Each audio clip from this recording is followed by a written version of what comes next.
Chemistry के भी कुछ क्वेश्चन देख लेते हैं जो इंपॉर्टेंट पॉइंट्स होते हैं, आमतौर पे भी एग्जाम में कई बार बार बार पूछे जाते हैं। तो इनमें से हम कुछ पॉइंट्स इनको हम देख लेते हैं। जैसे वॉशिंग सोडा का फार्मूला कभी कभी पूछ लेता है। वॉशिंग सोडा का फार्मूला होता है, यानी जिसे हम धावन सोडा भी बोलते हैं, वॉशिंग सोडा Na2CO3 10H2O। तो अब याद रखिएगा 10H2O मतलब कपड़ा धुलना है ज्यादा, हमको तो ज्यादा पानी चाहिए ना, H2O पानी है तो 10 बाल्टी पानी चाहिए, तो जिसमें 10 हो Na2CO3 और 10H2O, इसको क्या बोलेंगे, यह जो है धावन सोडे का फार्मूला है। खाने वाले सोडा का भी पूछ लेता है, सोडियम बाइकार्बोनेट का, तो यह हो गया NaHCO3, इसको पूछ लेता है। खाने वाले सोडा और धावन सोडा में कंफ्यूजन होता है, तो याद रखिएगा कि जिसमें 10H2O यानी 10 बाल्टी पानी भी चाहिए कपड़ा धोने के लिए, तो वो हो जाता है धावन सोडा। और जो सिंपल है जिसमें पानी नहीं है, H2O नहीं है, सिंपल NaHCO3 है, वह है खाने वाला सोडा। इसके अलावा नवसादर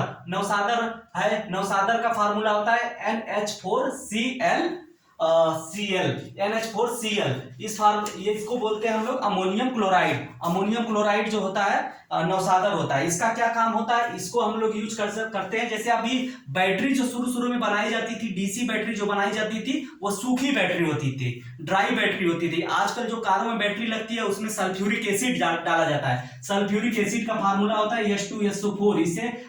इसे ये सबसे बड़ा क्या बोलते हैं, सबसे ज्यादा इंडस्ट्रियल यूज किया जाने वाला एसिड होता है सल्फ्यूरिक अम्ल, जिसे गंधक का तेजाब भी बोलते हैं। सल्फर को हिंदी में गंधक भी बोलते हैं। तो कभी कभी सल्फर का तेजाब, गंधक का तेजाब किसे बोलते हैं, तो H2SO4 होता है। यह अम्लराज की कैटेगरी में आता है। सबसे ज्यादा यूज किया जाने वाला एसिड यही होता है।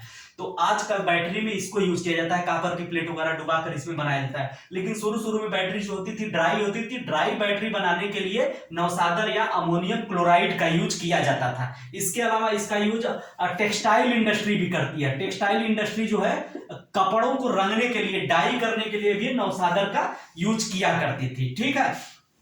सोडियम बाइकार्बोनेट कौन है, सोडियम बाइकार्बोनेट जो है वह बेकिंग सोडा होता है। सोडियम कार्बोनेट जब कहेंगे, सिर्फ सोडियम कार्बोनेट जो होगा वह धावन सोडा होगा, और खाने वाला सोडा होगा सोडियम बाइकार्बोनेट। ठीक है।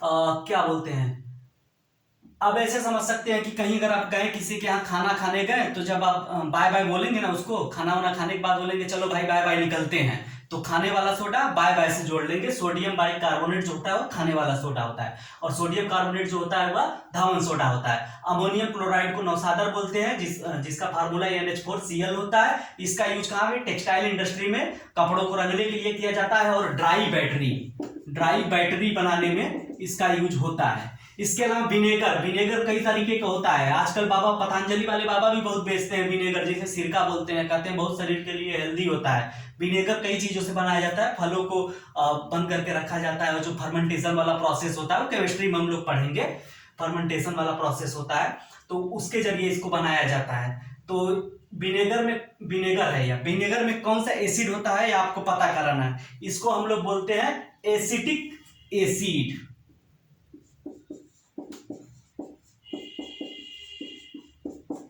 एसिटिक एसिड बोलते हैं इसको।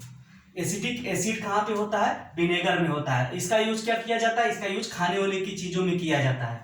इसके अलावा लूनर कास्टिक है। लूनर मतलब क्या होता है, लूनर मतलब ये समझिए होता है ना, जो लूनर कैलेंडर होते थे, एक होता सोलर कैलेंडर, एक लूनर कैलेंडर। लूनर जो होता है, यह ग्रीक भाषा वगैरह में मुझे नहीं पता, चंद्रमा को लूना बोला जाता था। तो लूनर कास्टिक यानी कि लूनर का मतलब है कि जो चमकने वाला हो।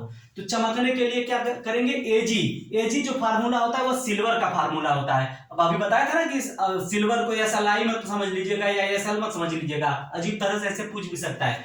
एजी जो होता है वो सिल्वर का फार्मूला होता है। तो सिल्वर नाइट्रेट जो होता है इसको हम लूनर कास्टिक भी बोलते हैं। जैसे कास्टिक सोडा सोडियम हाइड्रोक्साइड होता है, उसी तरह सिल्वर नाइट्रेट जो होता है उसको हम लूनर कास्टिक भी बोलते हैं। इसका यूज क्या होता है, जैसे आप एक नॉर्मल कांच ले लें, उसके पीछे अगर लूनर कास्टिक की पॉलिश कर दें, कलई कर दें, पॉलिश कर दें, तो वो मिरर बन जाएगा। आप देखे होंगे कि आमतौर पर कोई घर में मिरर जो फूट जाता है, जिसमें हम चेहरा देखते हैं, तो शीशे के पीछे एक थोड़ा सा लगता है जैसे कुछ पेंट किया गया है या पॉलिश की गई है। वो पॉलिश किससे होती है, वह सिल्वर नाइट्रेट से होती है, जिसकी वजह से हमारा चेहरा दिखने लगता है। शीशा आर पार क्या बोलते हैं, कांच के आर पार हम नहीं देख पाते क्योंकि पीछे पॉलिश हो जाती है, तो फिर वो मिरर बन जाता है, आईना बन जाता है।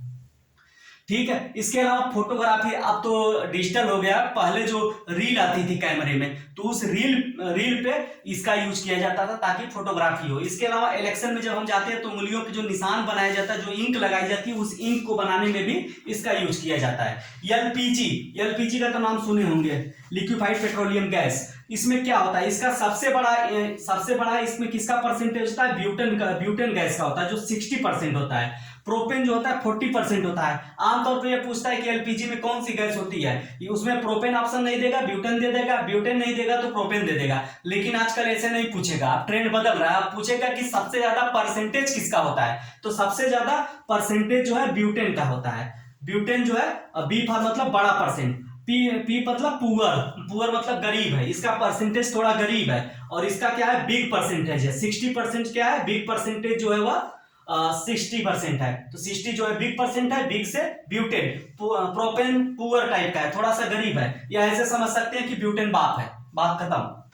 सीएनजी में क्या क्या होता है, सीएनजी में जो है मेथेन होता है, एथेन होता है और प्रोपेन होता है, तीनों गैसों का मिक्सचर होता है, जिसमें सबसे ज्यादा जो होता है वो मेथेन होता है। बायोगैस जो होता है, कभी कभी आपको गोबर गैस प्लांट वगैरह गांव में जब एग्रीकल्चर रिवोल्यूशन हुआ था तो बहुत ज्यादा प्रचलन में आया था बायोगैस प्लांट लगाने का।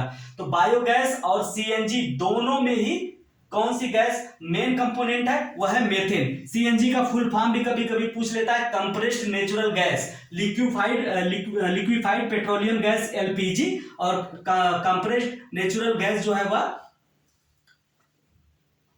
सीएनजी है। आजकल एचसीएनजी की बात हो रही है। एचसीएनजी में क्या होता है कि सीएनजी गैस में हाइड्रोजन का परसेंटेज हम बढ़ा देंगे, तो हाइड्रोजन का परसेंटेज इसमें बढ़ेगा, जिससे कि हाइड्रोजन पूरी तरह से जल जाएगी, कुछ ऐसे अवशेष या रिमेनिंग नहीं छोड़ेगी जो पॉल्यूटेंट हो। तो इससे सीएनजी की जो है पॉल्यूशन करने की जो क्षमता है वो कम हो जाएगी, इसलिए एचसीएनजी के ऊपर बात हो रही है। तो यह हो गया compressed natural gas, compressed natural gas हो गई, लिक्विफाइड पेट्रोलियम गैस हो गई, यहां तक हो गया।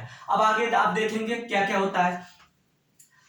एक बहुत पहले डॉक्टर जो सर्जरी करते थे, तो सर्जरी करने से पहले जो है एक गैस सुंघाते थे, उस गैस का नाम होता था क्लोरोफॉर्म। क्लोरोफॉर्म का फार्मूला याद रखिएगा। क्लोरोफॉर्म किस लिए यूज किया जाता था, डॉक्टर लोग निषेधक के तौर पे यूज करते थे, एनेस्थीसिया के तौर पे यूज करते थे। एनेस्थीसिया क्या होता है, इंसान के शरीर को जिंदा रखेगा लेकिन निष्क्रिय कर देगा, यानी एक तरह से समझिए कि ब्रेन का कनेक्शन जो है रेस्ट ऑफ बॉडी से कट कर देगा कुछ समय के लिए। तो उसके तो क्लोरोफॉर्म यूज करते थे, ताकि अगर पेट की सर्जरी करना हो या कहीं कंधे की सर्जरी करना हो तो क्लोरोफॉर्म सुंघा दो, बेहोश हो गया, सर्जरी आराम से हो जाएगी। आजकल इसको नहीं यूज किया जाता है। अच्छा, बेहोश करने की जो ये भी एक मेथड होता है, एक ब्रांच होती है साइंस की, मेडिकल साइंस की, जिसमें एनेस्थीसिया दिया जाता है। एनेस्थीसियोलॉजिस्ट होते हैं। एनेस्थीसियोलॉजी जो होती है वह मरीज को बेहोश करना और उस दौरान जो भी मेडिकल प्रोसीजर उसके ऊपर करना है, वो सारी चीजें होती रहेंगी, और एनेस्थीसियोलॉजिस्ट वहां रहता है और ऑब्जर्व करता है कि कहीं कम तो एनेस्थीसिया नहीं दिया। अगर एनेस्थीसियोलॉजिस्ट हमें आपको बना देंगे तो इतना ज्यादा दे देंगे कि फुल फाइनल ऑपरेशन हो जाएगा, और या तो इतना ही कम दे देंगे तो कहेगा डॉक्टर थोड़ा टाका भी लगा दो, जग जाएगा। पेशेंट को मैनेज करके रखना, ताकि उसके इंटरनल ऑर्गन प्रॉपरली काम करते रहे और साथ ही साथ सर्जरी भी आराम से हो जाए। पीतल किससे बनता है, जिंक और कॉपर को मिला दिया जाता है, जस्ता और कॉपर यानी तांबे को मिलाकर पीतल बनता है, जिसे अंग्रेजी में हम लोग ब्रॉस बोलते हैं। एलाय जो होते हैं, मेटल को अलग अलग मेटल को मिलाकर हम एलायो मेटल बनाते हैं। एलाय क्या है, जब दो धातुएं मिलकर एक नई धातु बनाती है उसे हम एलाय मेटल बोलते हैं। कॉपर और जिंक को मिलाकर पीतल बन जाता है। कॉपर और टीन को मिला के ब्रॉन्ज बनाते हैं, यानी कांसा बना देते हैं। पहले शुरू में सबसे पहले इंसानों ने किस धातु का यूज किया था, कॉपर का किया था।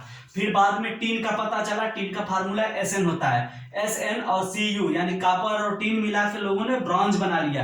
कांस्य युगीन सभ्यताओं के बारे में आप सुने होंगे, ताम्र युगीन सभ्यताएं, कांस्य युगीन सभ्यताएं। सिंधु घाटी में दोनों तरह की चीजें मिली है, ब्रॉन्ज के ज्यादा मिली इसलिए उसे कांस्य युगीन सभ्यता भी बोला जाता है। फिर इसके बाद टीन और सीसा को मिलाकर सोल्डर बनाया जाता है। सोल्डर क्या होता है, जैसे घर में बिजली का कनेक्शन जुड़ चुका है, लेकिन अगर बिजली कहीं ज़्यादा हो जाए या कम हो जाए, कहीं शॉर्ट सर्किट हो जाएगा तो फिर क्या होगा? शॉर्ट सर्किट हो जाए या ज़्यादा वोल्टेज का करंट आने लगे तो बिजली के सारे तार घर में गर्म हो जाएंगे।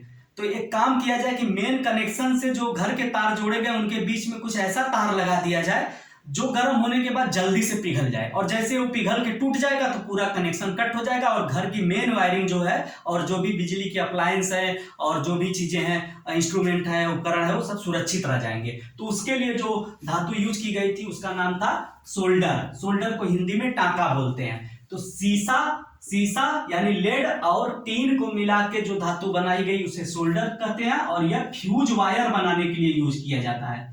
फ्यूज वायर क्यों बोलते हैं कि ये जो है बहुत ही, इसका रेजिस्टेंस बहुत ज्यादा होता है और जल्दी से, और इसका मेल्टिंग पॉइंट कम होता है, तो जल्दी से गर्म होकर यह टूट जाता है, जिसकी वजह से मेन वायरिंग के घर की सारे वायरिंग और अप्लायंसेस सुरक्षित रहते हैं।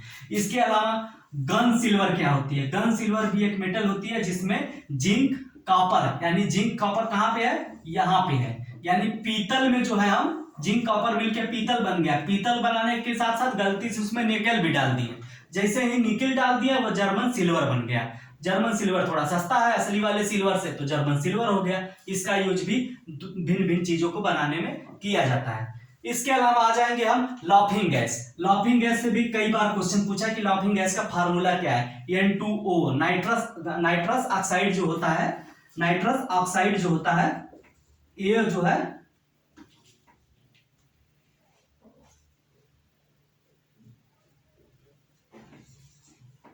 नाइट्रस ऑक्साइड जो है वह इसे बोलते हैं हम लाफिंग गैस, यानी हंसाने वाली गैस। कुछ लोग हंसते रहते हैं बहुत ज्यादा, तो कहा जाता है कि क्या नाइट्रस ऑक्साइड तो नहीं सुन लिए हो। इसके अलावा फलों को पकाने के लिए आमतौर पे देखे होंगे, केले हो गए या फल हो गए, उन्हें कच्चे ही तोड़ के पैक किया जाता है और फिर उन्हें अंदर स्टोर करके रखा जाता है। उस पर एथिलीन में था वर्ड आया, एथिलीन।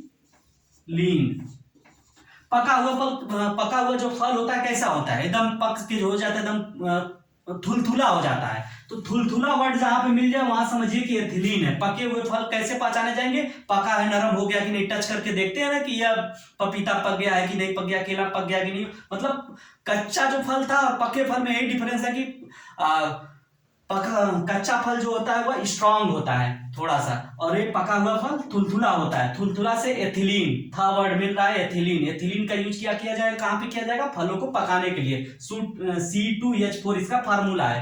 एसिटिलीन भी होता है, आमतौर पे कंफ्यूजन हमें यहीं पे होता है एसिटिलीन और एथिलीन में। एसिटिलीन क्या है? एसिटिलीन चीजों को एसिटिलीन जो है वेल्डिंग में यूज किया जाता है। वेल्डिंग हम कहां करते हैं? वेल्डिंग हम करते हैं कोई ऐसा जोड़ हो जिसे मजबूत बनाया जाए। तो एसिटिलीन में स मिल रहा है जो स्ट्रांग करता है। एसिटिलीन स्ट्रांग करता है, यानी वेल्डिंग करने में यूज किया जाएगा या वेल्डिंग में किया जाएगा। रबर इंडस्ट्री में किया जाता है। कपूर यानी कैम्फोर बनाने में भी इसका यूज किया जाता है। और एथिलीन जो फलों को थुलथुल कर दे यानी पका दे, एथिलीन फलों को पकाने में यूज किया जाता है। तो इतना यह हो गया। अच्छा, रबर इंडस्ट्री की बात करेंगे आप, तो रबर को जो है ना, रबर में जब सल्फर मिलाया जाता है, रबर को हाई टेम्परेचर पे गर्म करके उसमें सल्फर मिलाया जाता है, जिससे कि रबर जो एक, आपको पता होगा कि पेड़ के पौधे का जो लिक्विड निकलता है दूध की तरह होता है, उससे रबर के पेड़ होते हैं, उससे बनाया जाता है। तो बड़ा नरम होता है। इसको थोड़ा सा स्टेबल करने के लिए, मजबूत देने के लिए इसको इसमें गर्म करके सल्फर मिलाया जाता है, जिससे रबर की लेयर वगैरह मजबूत बन जाती हैं।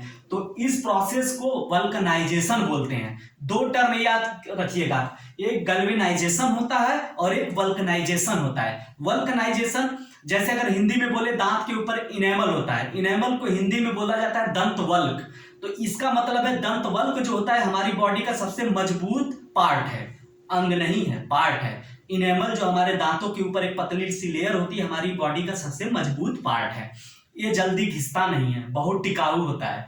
तो इसी तरह रबड़ को टिकाऊ बनाने के लिए वल्कनाइजेशन यूज करते हैं। वल्क मतलब होता है, समझिए हिंदी में, हिंदी वाला वल्क का मतलब होता है जो मजबूत लेयर हो, उसे वल्क बोलते हैं। आमतौर पर उल्टा सीधा चॉकलेट वॉकलेट खाने पे वो दंत वल्क जिसे बोलते हैं, जिसे हम इनेमल बोलते हैं, वह अंग्रेजी में इनेमल, हिंदी में दंत वल्क, वो खत्म हो जाता है, यानी दांत तब घिसेगा। तो वल्कनाइजेशन मतलब होता है मजबूती देना, वल्कनाइजेशन का मतलब मजबूती देने के लिए जो प्रक्रिया की जाती है, रबड़ को मजबूत बनाने के लिए उसमें सल्फर मिलाया जाता है, यानी रबड़ को सल्फर के साथ मिलाने की जो प्रक्रिया होती है उसे हम वल्कनाइजेशन बोलते हैं। एक और प्रक्रिया होती है जिसमें लोहे के ऊपर क्या लगाया जाता है, जिंक की कोटिंग की जाती है, जिसे गैल्वेनाइजेशन बोलते हैं। गैल्वेनाइजेशन, गलना नहीं है बाबू, गैल्वेनाइजेशन, यानी लोहे से कहा जाता है तुम्हें जिंक हम लगा दे रहे हैं तुम्हारे ऊपर, अब गलना नहीं है, गैल्वेनाइजेशन। तो गैल्वेनाइजेशन और वल्कनाइजेशन दो टर्म है, याद रखिएगा।